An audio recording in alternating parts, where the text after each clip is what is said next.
بالله من شرور أنفسنا ومن سيئات أعمالنا من يهد الله فلا مضل له ومن يضلل فلا هادي له أشهد أن لا إله إلا الله وحده لا شريك له وأشهد أن محمدا عبده ورسوله الذي لا نبي بعده اللهم صل على سيدنا محمد وعلى آل سيدنا محمد يا أيها الحاذرون اتقوا الله حق تقاته ولا تموتن إلا وأنتم مسلمون فقال الله تعالى في كتابه الكريم أعوذ بالله من الشيطان الرجيم لا تحسبن الذين يفرحون بما أتوا ويحبون أن يحملوا بما لم يفعلوا فلا تحسبنهم بمفازة من العذاب ولهم عذاب أليم. الآية صدق الله العظيم. فقال النبي صلى الله عليه وسلم كل أمتي معافي إلى المجاهدين. Al-Hadis. Sidang Jumat rahimahullah. Pertama-tama marilah kita senantiasa memanjatkan puji serta syukur kehadirat Allah Subhanahu wa taala. Pada kesempatan ini Allah masih memberikan kita nikmat lahir maupun batin. Lahirnya Allah masih memberikan kita kesehatan yang bisa kita gunakan untuk ibadah kepada Allah Subhanahu wa taala. Nikmat batinnya adalah Allah masih memberikan amanah kepada kita, menitipkan kepada kita yakni iman dan Islam, dan ini adalah modal utama, bahkan nikmat terbesar bagi kita seorang muslim, seorang mukmin, yakni iman dan keislaman. Salawat dan salam semoga tetap terlimpah dan tercurah kepada junjungan alam suri tauladan kita semua, yakni Nabi besar Muhammad sallallahu alaihi wasallam, kepada keluarganya, para sahabatnya, para tabi'in, para tabi'in dan umatnya, termasuk kita hingga akhir zaman. Tidak lupa khatib berwasiat kepada pribadi juga kepada para jamaah semuanya. Marilah kita senantiasa meningkatkan keimanan dan ketakwaan kita kepada Allah Subhanahu wa taala. Takwa adalah patuh. Takwa adalah takut di setiap kesempatan. Takut kalaulah kita meninggal dalam keadaan su'ul khatimah. Takwa adalah berusaha menjalankan perintah Allah dan menjauhi apa-apa yang Allah larang. Ketika seseorang memiliki ketakwaan, itu adalah modal utama dia menjalani kehidupan. Bahkan kata Allah, A'udzu billahi minasyaitonir rajim. Inna akramakum indallahi atqakum. Sesungguhnya kata Allah, yang paling mulia di sisinya adalah mereka yang paling takwa. Bukan yang paling banyak harta, popularitas, tapi dia adalah yang paling takwa, paling dekat dengan Allah, berusaha menjalankan perintah Allah dan menjauhi apa-apa yang dilarang olehnya. Sidang Jumat rahimahullah. Ketika kita berbicara zaman, setiap zaman memiliki perubahan, tak terkecuali zaman ini oleh orang-orang disebut zaman modern, zaman teknologi. Ketika teknologi semakin maju, yang dulunya tidak ada internet, tidak ada handphone, maka saat ini di dalam genggaman kita ada yang dinamakan handphone, iPhone. Dan di dalamnya kita bisa mengambil banyak sekali informasi yang bermanfaat buat kita menjalani kehidupan ini. Namun di samping kemanfaatan ada juga kemudaratan, ada juga kerusakan yang bisa ditimbulkan dari teknologi yang semakin maju ini? Maka jawabannya adalah kita perlu iman, kita perlu ilmu. Bagaimana teknologi yang maju ini bisa menjadikan kita beruntung, bukan hanya dunia tapi juga akhirat. Pada kesempatan hari ini, izinkan khatib membawakan sebuah tema, yakni bahaya membangga-banggakan dosa.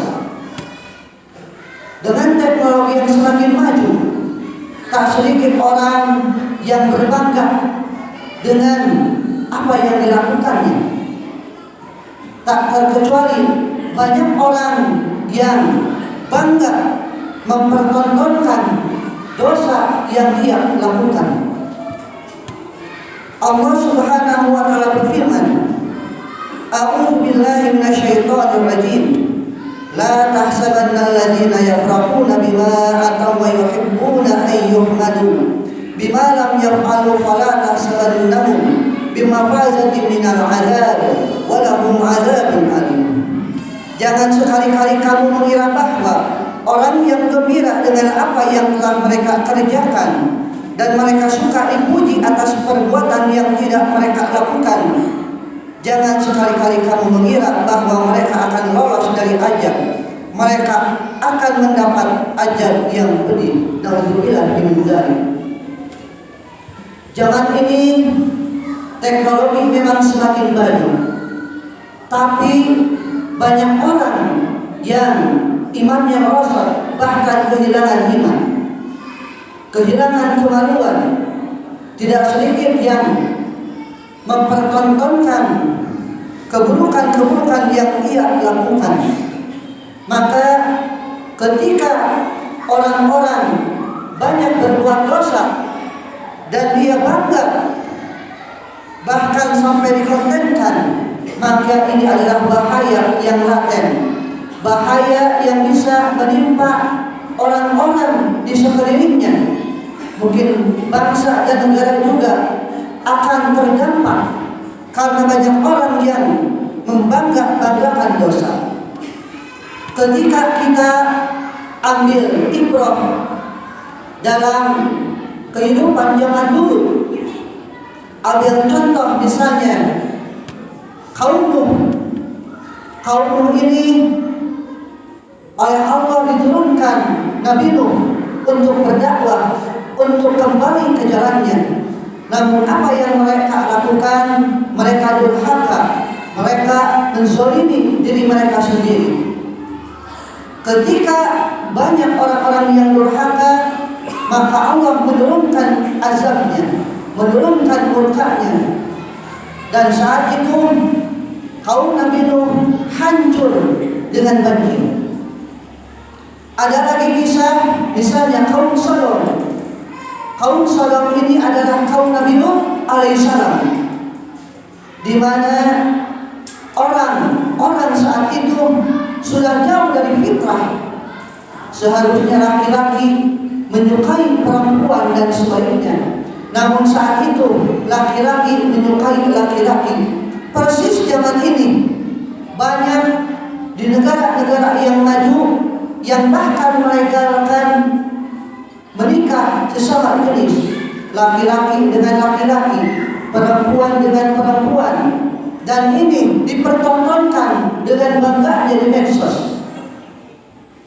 Maka tak heran banyak orang-orang yang tersesat. Maka sekali lagi perlu keimanan, perlu ketakwaan, dan ilmu terus-menerus di-upgrade oleh kita semuanya. Saat itu kaum Sodom dengan bangganya berbuat kedurhakaan, berbuat kezaliman. Maka apa yang terjadi? Allah menurunkan azabnya. Mereka dihukum, mereka dihancurkan sehancur-hancurnya. Di Indonesia juga saat itu pernah ada yang seperti itu, kaum Sodom, dan Allah hancurkan. Maka kita orang yang beriman, orang muslim harus waspada, harus mengetahui bahaya ketika membanggakan dosa. Dalam hadis disebutkan ketika seseorang atau banyak orang berbuat dosa, maka Allah akan menurunkan azabnya. Kullu ummati mu'afi ila mujahirin. Setiap umatku akan mendapat ampunan kecuali orang-orang yang terang-terangan berbuat dosa. Di zaman ini begitu banyak yang berbuat dosa. Maka apa sajakah bahaya ketika banyak orang yang membanggakan dosa? Yang pertama bahayanya adalah menjadi teladan yang buruk. Boleh jadi ketika dosa itu dipertontonkan, banyak yang penasaran, banyak orang yang ingin tahu, maka diikuti. Baru-baru ini ada anak SD, dia tega mensodomi anak TK. Karena apa ini? Karena tontonan yang tidak seharusnya ditonton oleh anak. Maka kita perlu waspada. Yang pertama bahayanya adalah menjadi teladan yang buruk, dan ini akan terus memanjang kalaulah tidak diputus. Yang kedua, ketika banyak dosa-dosa dibuat dan dibanggakan, maka dalam hadis disebutkan madhara fi qaumi zina wa riba ila ahallu bi anfusihim azab Allah. Tidaklah perbuatan zina dan riba itu telah tampak secara terang-terangan di suatu kaum kecuali mereka telah menghalalkan azab Allah bagi mereka sendiri. Berikutnya yang ketiga, ketika dosa dipertontonkan tidak diputus, maka akan mendatangkan taun penyakit yang mewabah yang sulit obatnya. Ambil contoh misalnya HIV. Saat ini banyak sekali. Karena apa? Karena zina di mana-mana. Padahal kata Allah, a'udzu billahi minasyaitonir rajim, la taqrabuz zina innahu kana fahisha. Jangan dekati zina karena itu perbuatan fahsya, perbuatan keji. Berikutnya, ketika orang-orang banyak yang bangga dengan dosa-dosanya, maka dia akan mendapatkan dosa yang banyak pula. Ketika dosa diperbuat, boleh jadi rezeki dari Allah akan terhendak, tersendat. Boleh jadi ketika orang-orang banyak berbuat dosa, maka kekeringan terjadi, hujan tidak turun.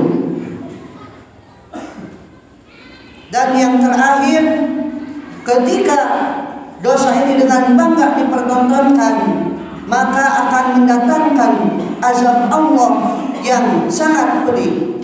Kaum Nuh ditenggelamkan, Lut dihancurkan, Ad hancur juga, Samud diluluh lantahkan. Banyak sekali pelajaran-pelajaran dari umat terdahulu yang mereka berbuat dosa dan berbangga-bangga, maka Allah menurunkan azabnya, menurunkan murkanya. Nauzubillahi min dzalik. Barakallahu wa lakum fil Qur'anil azim wa nafa'ani wa iyyakum bima fihi min al-ayati wa dzikril hakim wa taqabbala minni wa minkum tilawatahu innahu huwal ghafurur rahim.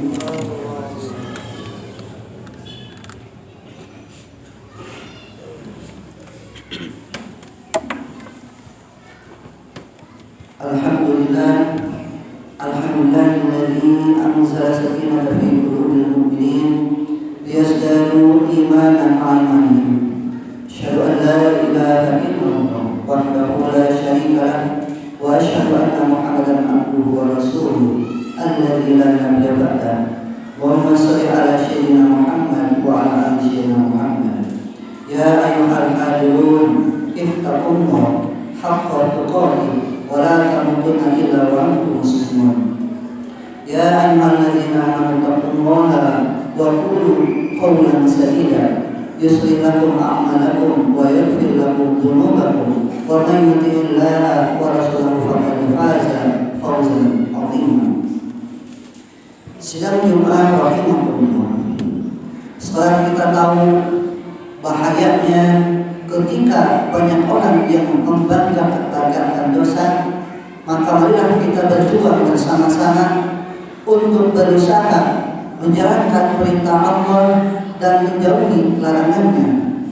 Kita ilmui kembali bahayanya. Yang pertama, menjadi teladan yang buruk. Berikutnya, mendatangkan azab Allah. Berikutnya, mendapatkan dosa yang banyak. Berikutnya, akan mendatangkan tomun penyakit keluarga. Dan ketika ini terjadi, maka yang rugi banyak sekali orang. Maka untuk itu kita sebagai orang yang mukmin, sebagai orang yang muslim, seharusnya dan sepatutnya kita selalu membersihkan diri kita. Allah Subhanahu wa taala berfirman, A'udzu billahi minasyaitonir rajim. Innallaha yuhibbut tawwabin wa yuhibbul mutatahhirin. Sungguh Allah menyukai orang yang taubat dan menyukai orang yang menyucikan diri. Bagi orang yang beriman, bagi orang yang muslimin yang berserah diri, boleh jadi memang melakukan dosa, namun ada solusinya, yakni taubatan nasuha. Apa itu? Kembali kepada Allah Subhanahu wa ta'ala. Dan untuk mencegah dari bahaya-bahaya ketika dosa-dosa sudah dipertontonkan, maka ada satu solusinya, yakni setiap kita beramal ma'ruf nahi munkar, berbuat kebaikan sebanyak-banyaknya, dan mencegah kemungkaran sesuai dengan kemampuan. Ketika seseorang memiliki kekuatan, maka dia dengan kekuatannya, dengan tangan misalnya, dengan kekuasaan, boleh jadi dengan kekuasaannya bisa mencegah bahaya dosa-dosa yang laten. Atau kalau tidak, dengan kekuasaan, dengan lisan kita, dengan berbicara, dengan tulisan kita. Dan selemah-lemah iman adalah menolak dengan hati. Marilah kita sekali lagi berjuang untuk bersama-sama mengharap ridho dan rahmat Allah, agar kita menjadi orang-orang yang beruntung di sisi Allah Subhanahu wa ta'ala. Inna Allaha wa malaikatahu yusholluna 'alan nabi ya ayyuhalladzina amanu shollu 'alaihi wa sallimu taslima. Allahumma shalli 'ala sayyidina Muhammad wa 'ala ali sayyidina Muhammad. Allahumma shalli wa sallim wa barik amin. Allahumma ighfir lil muslimina wal muslimat wal mu'minina wal mu'minat al ahya'i minhum wal amwat bi rahmatika ya arhamar rahimin. Allahumma inna nas'aluka ridhaka wal jannah wa na'udzu bika min sakhatika wan nar. Allahumma inna nas'aluka salamatan fid din wa 'afiyatan fil jasad wa ziyadatan fil ilmi wa barakatan fil rizqi wa taubatan qabla al-maut wa rahmatan inda al-maut wa maghfiratan ba'da al-maut. Allahumma hawwin 'alaina fi sakaratil maut wa nazata minan nar wa afwa inda al-hisab. Rabbana zalamna anfusana wa illam taghfir lana wa tarhamna lanakunanna minal khasirin. Rabbi ij'alna muqimas shalah wa min dhurriyyati rabbana wa taqabbal du'a. Rabbana ighfir li wa liwalidayya wa lil mu'minina yawma yaqumul hisab. Allahumma arinal haqqa haqqan warzuqna ittiba'ah wa arinal batila batilan warzuqna ijtinabah. Rabbana hab lana min azwajina wa dhurriyyatina qurrata a'yun waj'alna lil muttaqina imama. Allahumma rabbana taqabbal minna innaka antas samiul alim wa tub 'alaina innaka antat tawwabur rahim. Rabbana atina fid dunya hasanah wa fil akhirati hasanah wa qina adzabannar. walhamdulillahi rabbil alamin. Ibadallah, inna Allaha ya'muru bil 'adli wal ihsan wa ita'i dzil qurba wa yanha 'anil fahsya'i wal munkari wal baghi ya'idukum la'allakum tadhakkarun wa dzikrullahi akbar. Astaghfirullah li wa lakum. Wassalamu alaikum warahmatullahi wabarakatuh.